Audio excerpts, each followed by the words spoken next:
Okay, let's unpack this.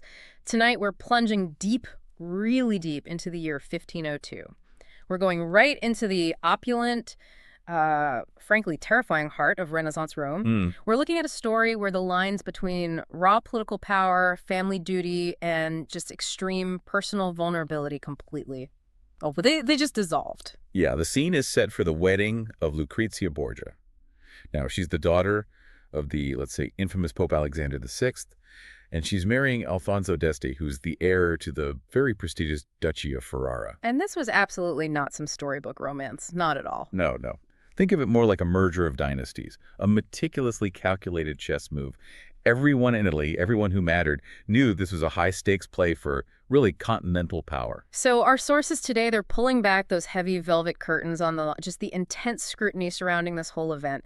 We've gathered the hidden truths, the strategic nuggets, if you will, that show the real mission here, which was securing a vital alliance, obviously, but maybe even more importantly, publicly silencing this mountain of scandalous rumors that had clung to the Borgia name for ages.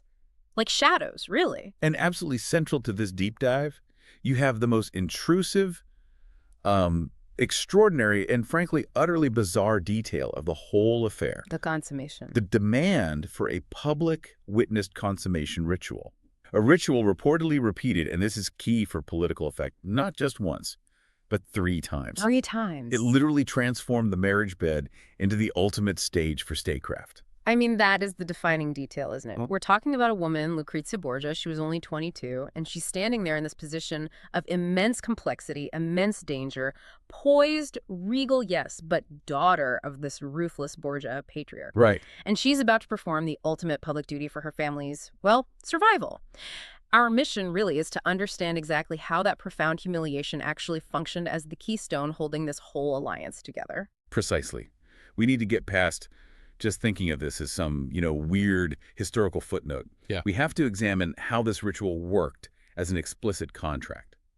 A moment of, well, strategic survival for Lucrezia herself. And for the family. And an absolutely unyielding assertion of the Borgia family's ambition in an age where your reputation, your bloodline, that was everything. It meant absolutely everything. Okay, so let's start with that fundamental political calculation, because without understanding the stakes, the spectacle, especially the triple consummation, it just makes no sense. This wasn't about love, like you said. It was a chess move crafted by patriarchs, power brokers. Why? Why was uniting the Borgias with the influential Este family of Ferrara so critical for Pope Alexander VI? Well, it really boils down to legacy and fragility. The Borgia family, obviously led by the Pope, they'd achieved pretty formidable temporal power within the papal states, mostly through, accumulating wealth and strategically deploying their children in marriages or offices. Mm-hmm. But, and this is the crucial part, that power was incredibly fragile. It was based almost entirely on Pope Alexander VI's physical existence and his papal office. He wasn't young. That's a really important nuance, isn't it? Something popular history often misses. The Borgias, they weren't like the Este, some ancient established ducal house. They were new power. They rose fast, often violently. And it all depended on the Pope, who was getting older. Exactly. They lacked that deep, inherited stability you'd find in a proper dynastic state. If the Pope died, their entire power structure, which was built on patronage, nepotism, ruthless expansion, it was genuinely at risk of just collapsing overnight. Wow. So this marriage to the Este family, it was designed specifically to weave a network of loyalty that stretched north up the Italian peninsula, securing a strategic foothold outside the direct and, let's face it, volatile control of Rome. It was an investment in the future. Insurance. Pretty much. Huh. Ensuring Borgia influence would actually survive the eventual death of Alexander VI. Which means the Vatican, the courts in Ferrara, they must have been absolutely consumed with maneuvering for weeks, maybe months leading up to this. Everyone recognized the huge political stakes. Securing the Este family's hold on Ferrara, that powerful duchy, it was just an indispensable prize for the Borgia expansion plan. And to pull off an alliance, this monumental, well, they needed monumental resources. Which brings us right to the architect of all this ambition, Pope Alexander VI himself, Rodrigo Borgia. Yeah. His papacy, it was marked by, astonishing grandeur, but also deep controversy, and often funded by means that were, shall we say, highly questionable. Okay, you mentioned simony and nepotism earlier. Let's connect that directly to this marriage. How did the Pope's let's call it corruption. How did that feed into the spectacle, especially Lucrezia's dowry? Well, the sources are pretty clear. The cost of this wedding was just astronomical. It had to be, really. It was a necessary expenditure to sweeten the deal for the Este family, who were initially quite reluctant. Understandably. Understandably. So, simultaneously, the selling of church offices that provided vast amounts of liquid wealth, ready cash. And that money wasn't going into building cathedrals, not primarily. It was funding political marriages just like this one. Mm-hmm. Nepotism meant he'd installed loyal family members and allies in powerful church positions. These people could then divert funds or, help secure strategic alliances, often through arranging marriages. So the dowry given to Ferrara, it was likely unparalleled in its sheer magnificence. It's a huge sum. Huge, a tangible symbol of the power Alexander VI had ruthlessly amassed. And it basically ensured the Este family couldn't really afford to refuse the offer. Yeah. So Lucrezia, she came packaged with this strategic fortune, derived directly from the mechanisms of papal power and, yes, corruption. Fascinating. So the dowry wasn't just money. It was a physical manifestation of Borgia political ruthlessness. Okay, now let's look at the other side. The groom. Alfonso d'Este, heir to Ferrara, described as tall, imposing, noble, certainly not jumping for joy about marrying into a family with such a, let's say, toxic reputation. He was definitely a pragmatist, not a romantic. The sources paint him as recognizing his role here was one of solemn duty and restrained excitement, which is quite the phrase. Restrained excitement, yeah. The Este court, remember, was known for its sophistication, its humanist culture. They probably viewed the Borgias as somewhat crude, definitely dangerous upstarts. So for Alfonso, this marriage was purely an instrument of statecraft. Business transaction. Essentially. He needed immense political acumen, real caution when dealing with the Borgia influence. He knew he was stepping into a dangerous web. But the reward, papal protection, papal recognition, the huge dowry, was deemed worth the risk, especially to fortify his own dynastic line. So here's where it gets really interesting, isn't it? Alfonso wasn't just getting a bride. In the eyes of some of his contemporaries, he was basically signing a contract with the devil. That's probably not far off how some saw it. He needed the wealth, he needed the papal favor, but he had to accept this convergence of his most personal intimacy and his public duty. That was just the unavoidable reality of ruling in Renaissance Italy, right? Absolutely. His acceptance of the terms, no matter how intrusive they might seem to us now, that's what cemented the deal. His willingness to submit to the Borgia's demands, even the really extraordinary ones we're about to get into, that was part of the political price tag. The cost of survival and stability for Ferrara. Okay, speaking of intrusive terms, let's address the elephant in the room. The huge scrutiny Lucrezia faced, and exactly why the Este family was so deeply wary. She's 22. She's carrying the weight of this notoriously brutal, scandal-ridden marital past. And it absolutely demanded that this third union, this third attempt, present an undeniable facade of legitimacy, of strength. Yeah, the sources are very clear on this. The Borgia name itself was just a magnet for vicious gossip. Lucrezia might have had these delicate features as composed public demeanor, but apparently this masked a complex storm of emotions, and you can understand why, given her turbulent history. Definitely. So for the Este family to marry her, they needed, well, bulletproof assurance. They had to be sure they weren't marrying a source of future political instability, or, worse, legal headaches down the line. Let's detail those two prior marriages then, because they're a crucial context. Starting with Giovanni Solsa, her first husband. That union was dissolved amidst accusations of his impotence and, of course, political betrayal. How did Pope Alexander manage to end that marriage with such, well, efficiency? It was basically a political execution disguised as a church annulment. When the Sforza alliance stopped being useful to the Borgias, Alexander VI decided to just sever the ties. Simple as that for him. Ruthless. Absolutely ruthless. To do it, he used the legal concept of non-consummation, claiming the marriage was matrimonium moratum, non-consummatum, a valid contract on paper, but unfulfilled physically. He orchestrated the whole annulment with what the sources call ruthless precision. And how did he prove the non-consummation? By publicly humiliating Sforza, forcing him to sign a declaration stating his own impotence. Wow, that's just brutal. The Pope essentially weaponized Sforza's masculinity against him. Exactly that. This maneuver, it didn't just dissolve the alliance. It cast this deep stigma over Lucrezia's personal honor, too, even though the Pope was the one pulling all the strings for his own political reasons. The messages sent across Italy was alarming. What was the message? That the Borgias could make and unmake marriage contracts basically at will. and they were perfectly willing to publicly smear their opponents and even their own daughter if necessary to achieve their goals.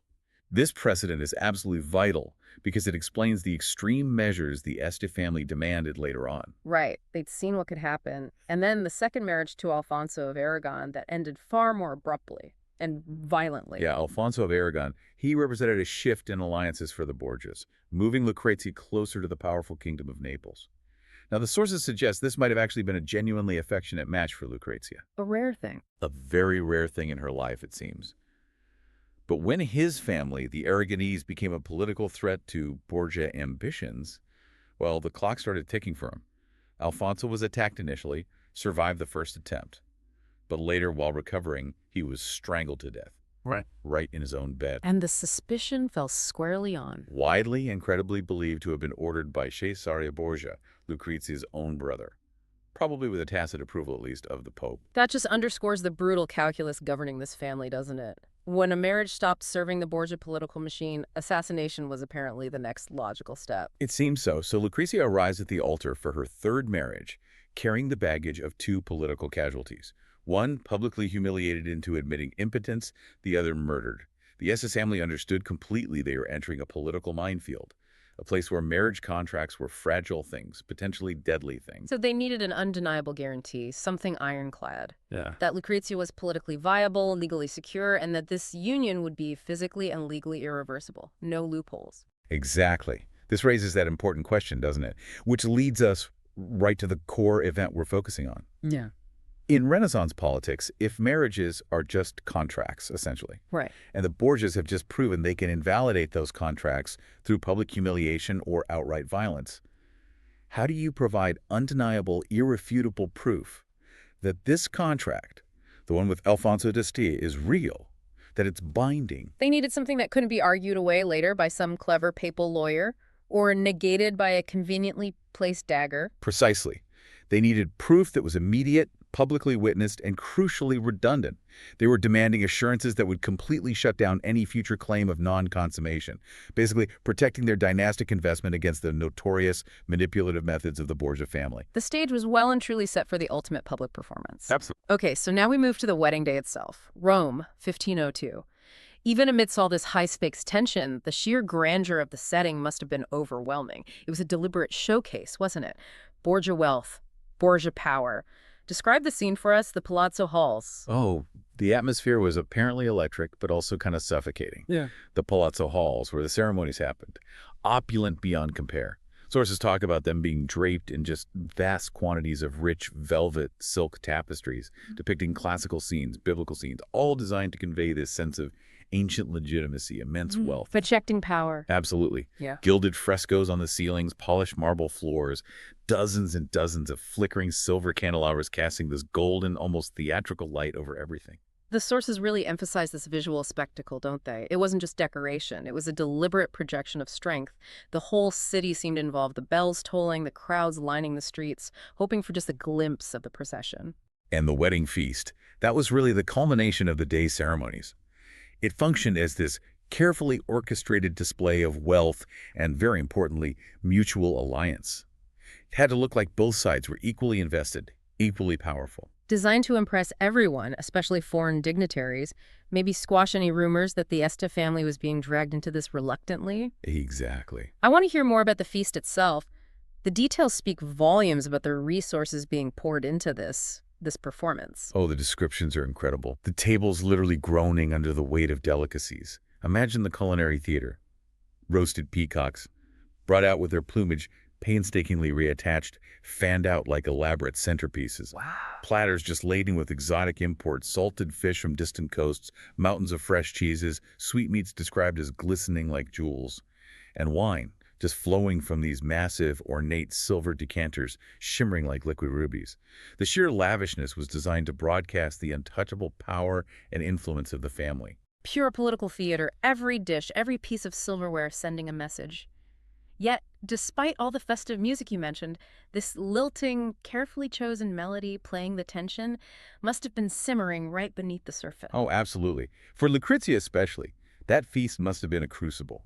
She had to move through that crowd with calculated grace, just knowing that every single gaze, every hushed conversation was centered on her family's legacy. That reputation. That reputation. The sources specifically mentioned the whispers of poison, betrayal, and whispered sins that just stuck to the Borgias. She had to project perfect composure. Any slip, any sign of nerves would be instantly magnified, probably weaponized by jealous courtiers or rival diplomats watching her every move. And those guests, the nobles, the diplomats from rival Italian states, the calculating courtiers, they weren't just there for the party. They were keenly aware of the undercurrents, weren't they? They saw this marriage not just as a happy occasion, but as a bold gambit, as one source puts it, in the relentless game of Renaissance politics. The whole affair, from start to finish, was a demonstration. Proof that this strategic contract had been successfully secured. And Lucrezia, she was carrying this dual burden of expectation. She had to demonstrate her loyalty to the Estonium now, and her capacity to fulfill the role expected of her, which was primarily to be a fertile political bride. The celebration, it was really just the prelude to the ultimate act of public duty. Which brings us now to Section 4. The ultimate, frankly shocking proof. The necessity of public verification, culminating in that triple consummation ritual. After all the grandeur of the feast, the transition to the private chambers must have felt incredibly jarring. Oh, definitely. A sharp, sobering turn. The sources stressed this was far from a private union. It couldn't be. It was a spectacle precisely because the Este family had demanded it. Yeah. This wasn't about securing some kind of emotional or physical bond between the couple. Yeah. It was about securing a legal and political contract. This custom, however brutal it seems to us, it transformed an incredibly intimate act into a display of statecraft, demanded specifically, as the sources say, to quell rumors and solidify the alliance. And in a time when bloodlines literally determined power, the validity of a union, especially one producing heirs, simply couldn't be left to trust. Not with the Borgias. Given their history of manipulating the legal status of marriage, the Este needed undeniable third-party confirmation. They absolutely did. Let's try and picture the chamber, the witnesses. The room itself wasn't opulent like the feast hall. It was prepared for duty, not romance. Probably quite austere, lit only by flickering candlelight, adding to the tension. And the witnesses. Who were they? A select assembly of courtiers and clerics, Yeah. including high-ranking priests. They took their places, apparently with solemn, almost professional faces. Their role was explicitly stated. They were there to be impartial witnesses, to lend a veneer of sanctity, if you can believe it, to the verification of the physical act. It's the presence of the priest that really jars the modern mind, isn't it? That's the ultimate blurring of lines. The sacred rite of marriage versus the cold legal necessity of the state. How on earth did they justify such an intrusive role? Well, they justified it through necessity. Canon law, church law, demanded proof of consummation to fully validate the marriage in the eyes of both the church and the state. This was especially critical, remember, given Lucrezia's previous annulment, which hinged entirely on the lack of consummation. Ah, right, the Sforza annulment precedent. Exactly. So the clerics were essentially acting as legal notaries in this context, ensuring the validity of the contract. They were basically testifying on behalf of the church that this union was now legally and physically complete, and therefore indissoluble, unbreakable. That made their testimony incredibly powerful, especially to rival courts or any future challenger. Okay, and now, the detail that just escalates this from bizarre to grotesque, the repetition. The sources emphasize that the consummation was reportedly repeated 3 times. This transforms it from a maybe understandable, if awful, necessity into a calculated act of strategic overkill. The repetition really was a grotesque insistence, as one source puts it. Calculated and utterly cruel, particularly for Lucrezia. Why 3 times? Well, firstly, it provided absolute legal redundancy. Meaning if, for some reason, the verification of the first attempt was questioned later, maybe a witness died, maybe someone tried to bribe a witness, well, the other witnesses still had 2 further separate instances they could testify to. It was designed deliberately to leave no room for doubt or rumor, turning the personal act into this political instrument of unyielding assertion, especially against whispers of non-consummation, which, remember, was the very tool the Borgias themselves used to end the Sforza marriage. So in a twisted way, the Este family was using Borgia tactics against them, demanding such extreme verification to prevent any future Borgia manipulation of this contract. That's a very sharp way to put it. I think that's exactly right. Secondly, The number three itself carries immense religious and symbolic significance, doesn't it? The Mm, Holy Trinity. right. This added veneer of sanctity, kind of enforced by the sheer repetition, made it extremely difficult for any future clerical body, or even diplomatic rivals, to challenge the validity of the union without appearing almost sacrilegious, or at the very least, incredibly disruptive to the established peace. It sealed the agreement not just legally, but symbolically too. For Lucrezia, though, the personal cost is just unimaginable. The experience must have felt like a profound violation, stripping away every single shred of privacy, of agency she might have hoped for. The marriage bed literally transformed into a public stage. Acute humiliation is probably an understatement. However, the sources, they really stress her reaction. It wasn't hysterics, it wasn't collapse, it was calculated endurance, a kind of steely resolve. Oh, She seemed acutely aware, even in that moment, that she wasn't just a passive victim here. She was an essential component in a high-stakes survival plan for her entire family, and now for herself within the Este dynasty. By enduring this public ordeal with composure, she was actually demonstrating her fitness for high political office in a strange way, masking her inner turmoil for the sake of dynastic necessity. she performed her duty perfectly by their standards. This calculated endurance, awful as it was the price she had to pay to move from being just a political pawn shuffled between families to potentially securing her own stability, her own influence within the powerful Este court. Absolutely. And that very public consummation, repeated 3 times, was a clear, unambiguous message sent out to all rival factions across Italy. It broadcast, the Borgia-Este alliance is real, it's binding, and it's capable of producing heirs. It served as a defensive bulwark against dissent, as one historian put it. They'd met the most extreme demands of a justifiably cautious groom's family, and they'd established a bond that, by all legal and religious standards of the time, was now utterly indissoluble. And we should probably acknowledge Alfonso's position in this, too. His participation, also repeated 3 times before witnesses, wasn't just about proving the marriage valid. It was a public declaration of his own virility, crucial for an heir, and, maybe more importantly, his political commitment to the Borgias. Both individuals were performing their required duty, submitting to this invasive ritual for the survival and the expansion of their respective dynasties. So what does this all really mean, then? This ritual, designed seemingly to humiliate her, to strip her of dignity, it ultimately became the very foundation that guaranteed the political success of the Union. Her forced public visibility, her endurance under scrutiny, secured the contract, and therefore secured her future, at least gave her a foothold. Exactly. It's a deeply uncomfortable truth about power in that era. Okay, so moving on from that truly grueling night, Lucrezia finally arrives in Ferrara, and the humiliating experience of her wedding night becomes, in this strange twist of fate, a crucible, forging her strength, as the sources suggest.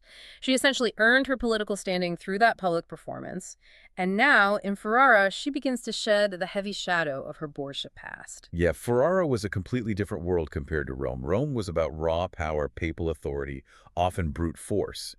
Ferrara was known as one of the most intellectually and culturally sophisticated courts in all of Europe. A real hub of art, music, poetry, learning. A humanist center. A major humanist center. Lucrezia understood instantly, it seems, that to survive and actually thrive there, she couldn't rely on the heavy-handed tactics of her father and brother. She needed a different approach. She needed to completely redefine her image. And she met that initial skepticism, maybe even coldness, from the Este court, not with aggression, right, but with something else. With strategic generosity, calculated distance, and a swift move to establish herself as an intellectual and cultural patron. She masterfully employed what we now call soft power. How did she do that? Well, her salons, which she started hosting almost immediately, became these crucial hubs of intellectual discourse. She didn't just invite random guests, she deliberately attracted and patronized the leading minds of the era. People like the celebrated humanist poet Ludovico Ariosto, who was absolutely essential to the Este court's prestige. Ariosto, author of Orlando Furioso. The very same. By aligning herself with figures like him and by commissioning works, poems, plays, art that celebrated the Este family legacy, not the Borgia one, she was subtly shifting the narrative. She wasn't just the daughter of the scandalous pope anymore. She was becoming the sophisticated Duchess of Ferrara, aligning herself with high humanist ideals and actively elevating the court status across Italy. So these salons, these gatherings, they weren't just parties. They were as much about cultural cultivation as they were about forging alliances, as one source notes. Exactly. By controlling the intellectual conversation, By funding these magnificent works, think lavish tapestries, paintings, sponsoring musical compositions, she subtly challenged the traditional, very tight constraints placed on noble women. She wielded influence indirectly but very effectively, and she secured the loyalty, or at least the respect, of the influential intellectual class in Ferrara. And this cultural maneuvering, it seems, it quickly led to real diplomatic influence as well. Her correspondence from this period, it's apparently a treasure trove.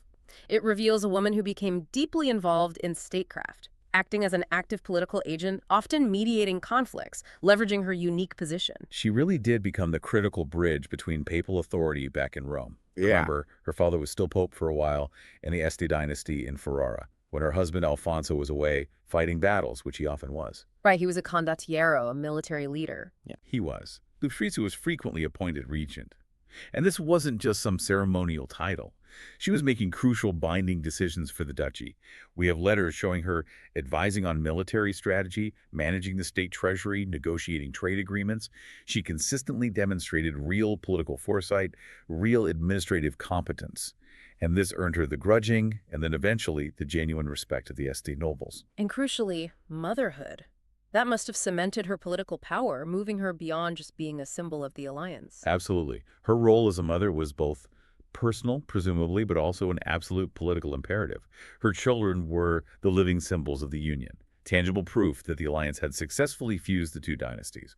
Every birth was a public event, celebrated wildly. They ensured the continuity of the Este line, and that, in turn, consolidated her own influence within Ferrara. She wasn't just the Duchess. She's the mother of future dukes. Precisely. And she focused heavily on educating her children in the highest humanist traditions, effectively extending her political foresight, her cultural influence, into the next generation. So she actively shaped her destiny, didn't she? The humiliation, the public performance of her wedding night, that provided the initial brutal legal stability. But then she used the subsequent years, the platform she had in Ferrara, to transform herself. From this woman burdened by scandal to a genuinely respected duchess who commanded both cultural and political respect. Her life in Ferrara really became a testament to the transformative power of resilience and agency, especially in a world that desperately sought to confine women like her. She left an indelible mark on Ferrara, no question. She managed, quite remarkably, to overcome the pervasive, cynical reputation of the Borgias. She essentially replaced it, in the eyes of Ferrara and beyond, with a reputation for sophistication, piety, and competence. That ability to navigate the incredibly harsh constraints imposed upon her and to actively redefine her own narrative is why her legacy endures. Not just as a figure of Renaissance scandal, but as a sophisticated and capable diplomatic and cultural actor in her own right.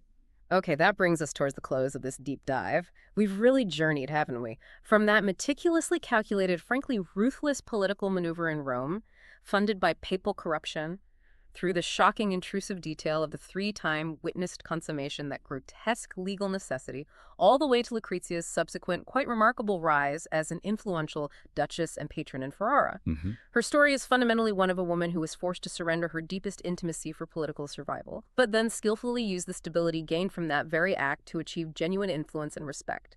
It really highlights the ultimate paradox of her life, I think. Her most intimate sphere, her body, her marriage bed, her personal dignity, was relentlessly scrutinized, basically erased by the political demands of her family and her era. Yet, it was precisely that forced public visibility, that public contract sealed through her endurance, that allowed her to gain the trust, the footing necessary to achieve a level of sovereignty and lasting influence within the Este court that might otherwise have been impossible for her. The pressure, the violation she faced was just extreme.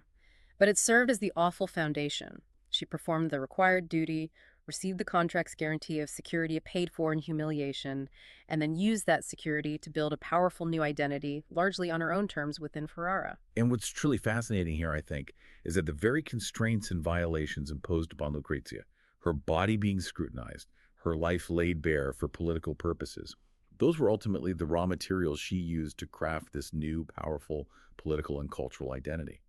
She almost mastered the cruel demands of her era by, in a sense, overperforming them when required. Yeah. It really forces you to consider, doesn't it? When a profound personal sacrifice is demanded for a greater dynastic or political goal, when does that moment stop being purely about victimhood and perhaps start becoming something else? Strategic survival. even a strange kind of assertion of agency within impossible circumstances. A really profound thought to end on. The nature of power, personal cost, and survival in the cutthroat world